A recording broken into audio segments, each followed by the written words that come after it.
Je pense que la première chose à prendre en compte, c'est déjà la passion. Ok.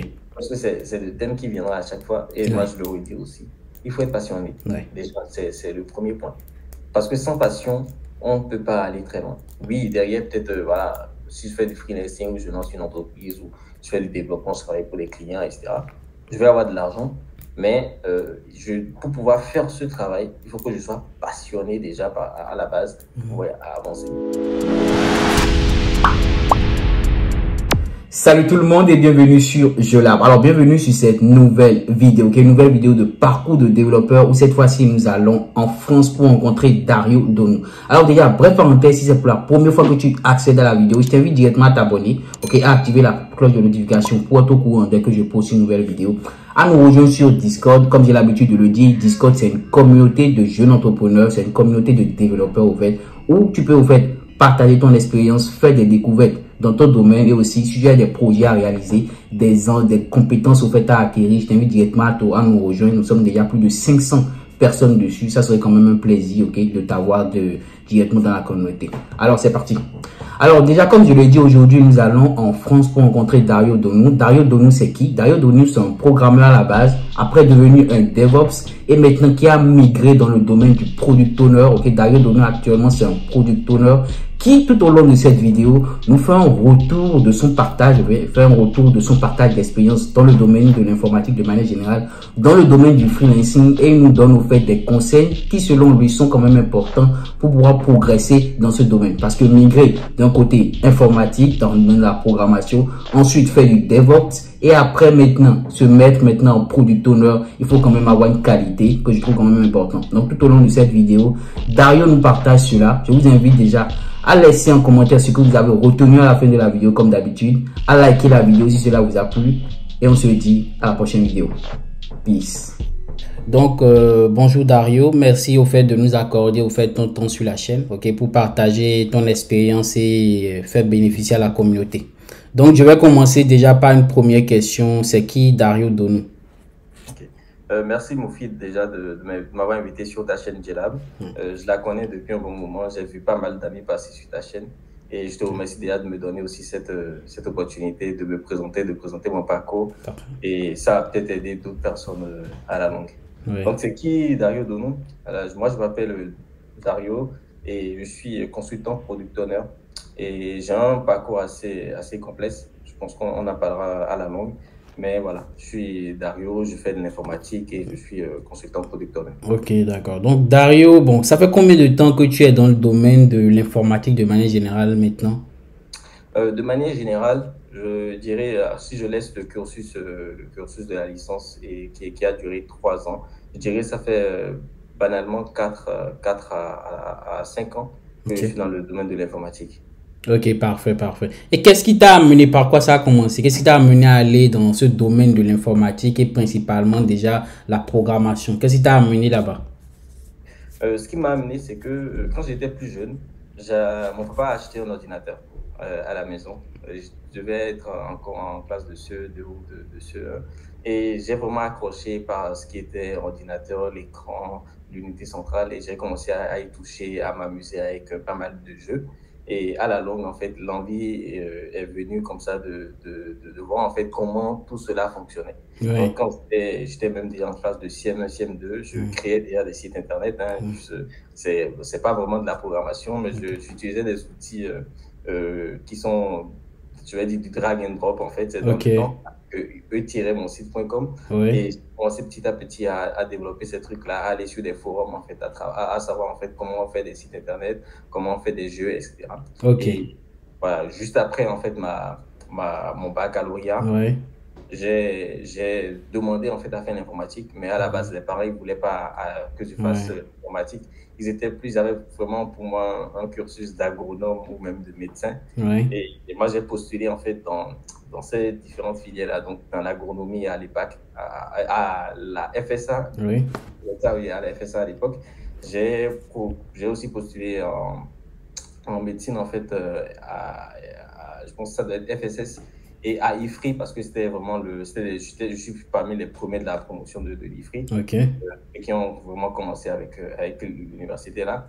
Et l'école qui a répondu en première position quand j'ai déposé mes candidatures, c'était l'IFRI. Donc Ok. pour moi, c'était un choix. En plus, c'était le jour de mon anniversaire qu'ils m'ont envoyé Parfait. la réponse. Je me suis dit, bon voilà, c'est ce que je voulais faire. C'est les premiers qui m'ont donné une réponse en fait. Alors je vais Tu es allé directement. directement là-bas. Ok, d'accord. Mais comment tu as géré au fait les bugs au début? Parce que bon, le domaine de l'informatique, mais surtout de la programmation, bon, il y a toujours des bouts de code qui ne marchent pas, tout bug. Comment au fait ces débuts-là, comment toi tu as fait pour évoluer et persister dans ce domaine-là? D'abord, En oui. fait, il faut dire que au début, je n'aimais pas du tout les bugs. Et je pense que c'est un peu comme tous les programmeurs.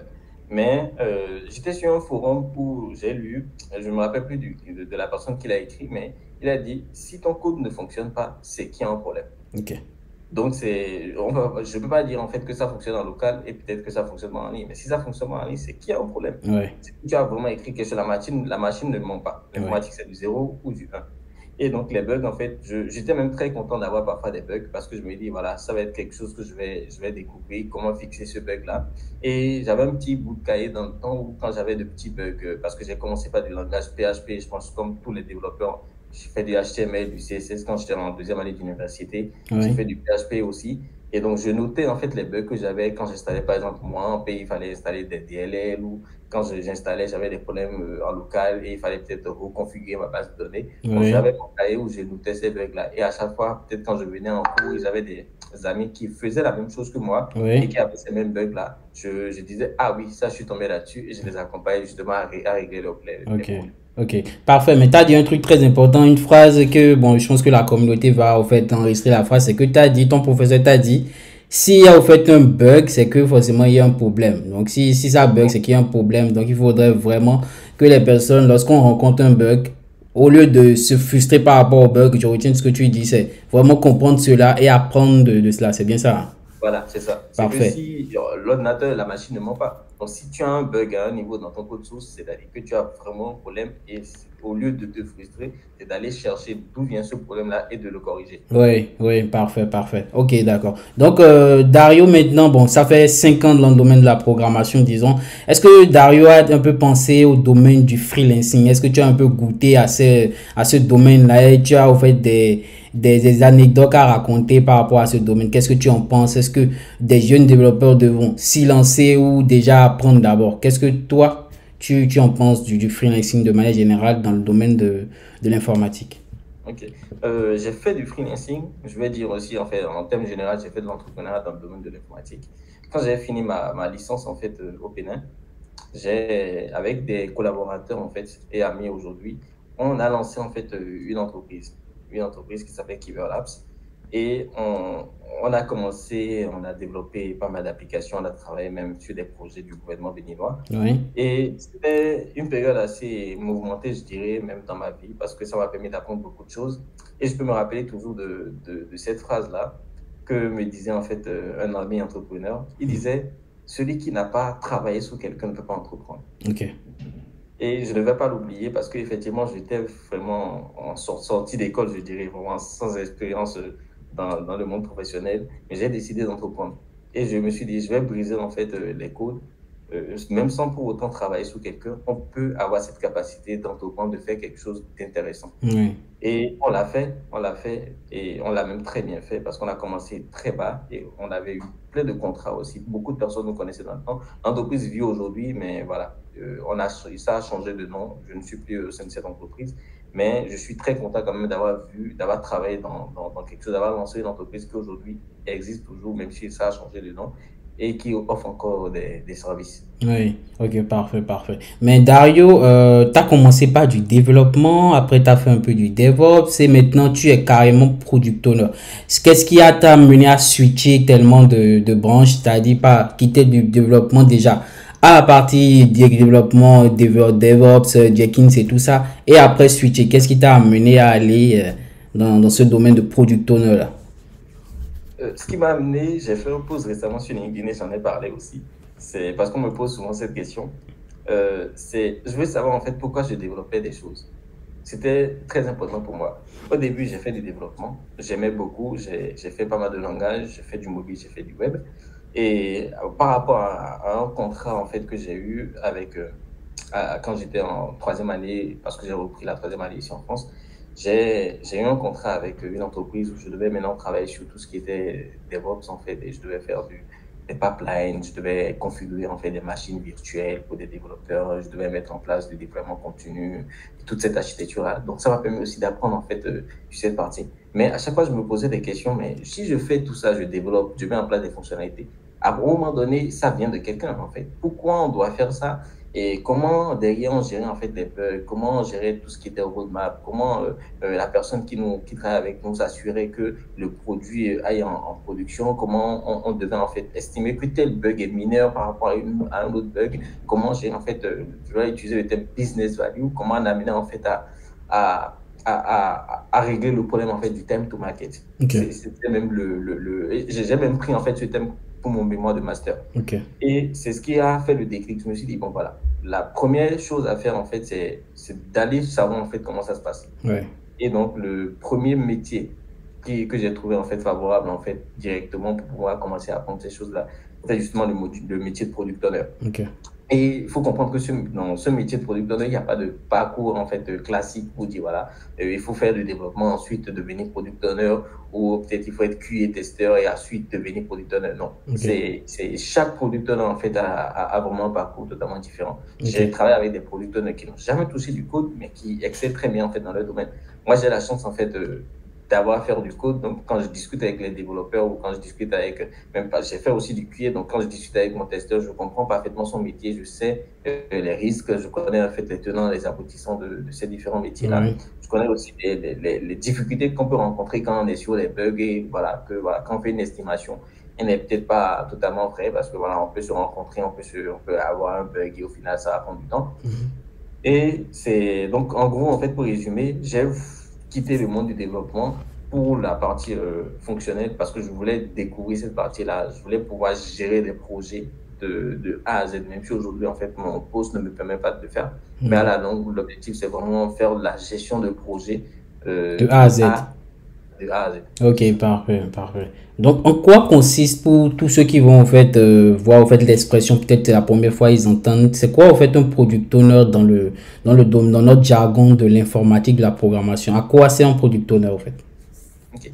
On va dire que c'est un nouveau métier, Ok. même si c'est un peu vieux maintenant par rapport à l'informatique. Au début, on va plus parler des chefs de projet. Les chefs de projet, c'est des gars qui viennent reçu des projets avec le développeur, vont leur donner des tâches, en fait, il faut faire ci, il faut avancer sur ça, etc. Mais en fait, quand on parle de chef de projet, on sent directement une hiérarchie. Voilà, je suis développeur et c'est mon chef de projet. Dans la partie product owner, c'est pas pareil. C'est qu'on collabore en fait avec les développeurs. On est plus en fait dans une team agile. Donc, généralement, on entend parler de product owner pour ceux qui font de l'agilité et de la méthodologie Scrum notamment. C'est vraiment les nouveaux métiers qui sont nés par rapport à cette méthodologie-là. Donc, il y a un product owner dans les projets et on a un Scrum Master en fait. Et ensuite, on a l'équipe de développement. Et voilà, dans l'équipe de développement, on peut avoir aussi peut-être des business analysts, on peut avoir des QA testeurs, on peut avoir des développeur automaticien. Le producteur, en fait, il va être là pour accompagner, il va être le propriétaire du produit. Donc, il va gérer ce qu'on appelle un backlog. Un backlog, c'est la liste des fonctionnalités qu'on va mettre en place sur un site Internet. Et quand je parle de liste des fonctionnalités, ça peut être des bugs, ça peut être, voilà, je pense vraiment, en fait, tout ce qui sera fonctionnalité, que ce soit chantier technique, que ce soit, en fait, des tâches à accomplir, il va maintenir, en fait, ce backlog. C'est quelqu'un aussi qui va discuter avec le métier. Le métier, c'est le client qui est responsable en fait de l'application, qui Ok. veut cette application-là et qui va l'amener à l'aider en fait à découvrir les fonctionnalités, les petits détails qu'il faut. Ah, pour faire telle chose, on a besoin de telle. Pour faire telle fonctionnalité, voilà, il va vraiment décortiquer avec le métier le besoin pour pouvoir établir en fait son périmètre en fait de fonctionnalité qui va maintenant présenter aux développeurs qui vont le chiffrer et ensuite le développer. Et Ok. pour faire ça, il va utiliser pas mal de petites techniques. Dans l'agilité, propose déjà pas mal de réunions. Donc, on a les daily, on a la review. Review, en fait, c'est la présentation de ce qui a été fait par les développeurs après un certain temps, après la phase de sprint. Et on a aussi la rétrospective pour améliorer en fait à chaque fois la manière de travailler. Et à mis à part toutes ces pratiques agiles-là, il va peut-être aussi faire des petites réunions avec le métier pour dire voilà, on a des choses à faire, comment on affine en fait notre backlog, quelles sont les différentes fonctionnalités, est-ce qu'il y a d'autres besoins. Il va gérer la production, quand il y a des bugs en production, il y a de l'urgence. Il doit aussi faire la part des choses. Voilà. On a une urgence en production, les développeurs, ils travaillent toujours, même s'il y a des bugs en production. Il doit savoir concilier en fait ces urgences en production avec aussi ce qu'il est en train de faire, avec son run en fait. Ok. C'est vraiment un métier assez complexe, mais à la fois aussi intéressant. Ok. Donc, du coup, je retiens essentiellement Product Owner, c'est carrément coordinateur, il coordonne tout ce qui a rapport à la partie gestion de projet. C'est lui qui, voilà, il surveille les tâches à faire, est-ce que ça a été fait, ainsi de suite. C'est bien ça? Il ne va pas être un soldat, par contre. Il ne va pas être un soldat, en fait, derrière les développeurs pour dire est-ce que tu es en train de faire cette tâche-là, est-ce que tu as finalisé, etc. Il va plus collaborer avec eux parce qu'il va être là aussi pour présenter le travail que les développeurs ont fait à la fin.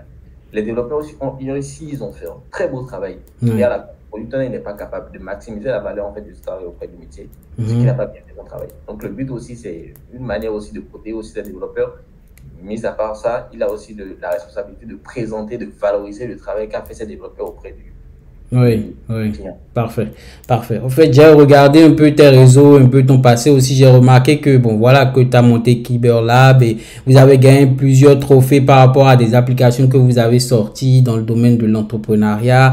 Je sais que tu n'as pas parlé de ça, mais en fait, on aimerait en fait avoir ton retour d'expérience par rapport à ça. Qu'est-ce que selon toi, quelles sont les clés selon toi, tu trouves quand même essentielles à toute personne qui, par exemple, voilà, tu as commencé par du dev, après du DevOps, après du Product Owner et tu es multitâche.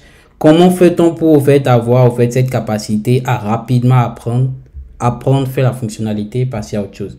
Parce que c'est une qualité que j'ai remarqué chez toi. Donc, je tenais quand même à te laisser la parole pour que tu puisses voilà, nous dire un peu comment tu es arrivé à gérer tout ça. Je pense que la première chose à prendre en compte, c'est déjà la passion. Ok. Parce que c'est le thème qui viendra à chaque fois, et moi je le redis aussi. Il faut être passionné. Déjà, c'est le premier point. Parce que sans passion, on ne peut pas aller très loin. Oui, derrière, peut-être, voilà, si je fais du freelancing, je lance une entreprise, ou je fais du développement, je travaille pour les clients, etc. Je vais avoir de l'argent, mais pour pouvoir faire ce travail, il faut que je sois passionné déjà à la base pour avancer. Et donc, pour être multitâche, déjà, mis à part la passion, il faut être rigoureux dans ce qu'on fait. Parce que la rigueur est de mise. Je ne peux pas travailler sans pour autant, en fait, avoir cette qualité de travail et de rigueur, en fait, par rapport aux tâches, en fait, que j'accomplis. Et après la rigueur aussi, le reste, en fait, je vais dire, il faut être aussi fair play. Voilà. Il faut savoir aussi demander de l'aide quand on ne connaît pas, quand on peut apprendre. Il faut savoir tendre la main, voilà, pour dire, j'ai un problème, je veux qu'on m'aide, je veux avancer là-dessus. Et il faut savoir aussi faire des recherches, il faut faire la veille technologique. Parce que moi, c'est ce que je fais, je dirais, au quotidien, dans mon métier, et pas que dans mon métier, hein, dans les autres métiers aussi qui m'intéressent. Parce que voilà, j'aime bien aussi avoir des informations sur ce qui se passe dans la finance. J'aime bien aussi avoir des informations sur le monde du développement aujourd'hui, comment ça avance. Voilà. Et même aussi dans tout ce qui est objets connectés, IoT, etc. Donc, il faut aussi être vraiment dans la recherche en fait perpétuelle en fait de connaissances. Ok, parfait, parfait, parfait. Donc déjà, nous sommes à la fin de l'interview. Ok, donc je vais te laisser la parole, ok, pour que tu puisses donner des conseils à tous ces jeunes-là qui, au fait, vont voir cette interview et qui souhaiteront, en fait, emprunter ton pas. Oui. Je pense que j'ai donné les conseils dans l'interview. Mais en fait, il y a une question que je voulais, tu as oublié peut-être de noter, mais est-ce que la persévérance, selon toi, est une clé essentielle dans ce métier de product owner de l'informatique de manière générale? Est-ce que c'est vraiment important? Parce que tu as oublié, je sais pas, mais tu l'as pas fait ressortir tout à l'heure. Oui, bien sûr. Hein, c'est la persévérance, c'est de mise. La persévérance, c'est de mise. Et pourquoi je le dis? Parce que je prends mon cas. Hein. J'ai fait du développement. Je l'ai peut-être pas dit, mais je me suis battu pour être product owner aujourd'hui.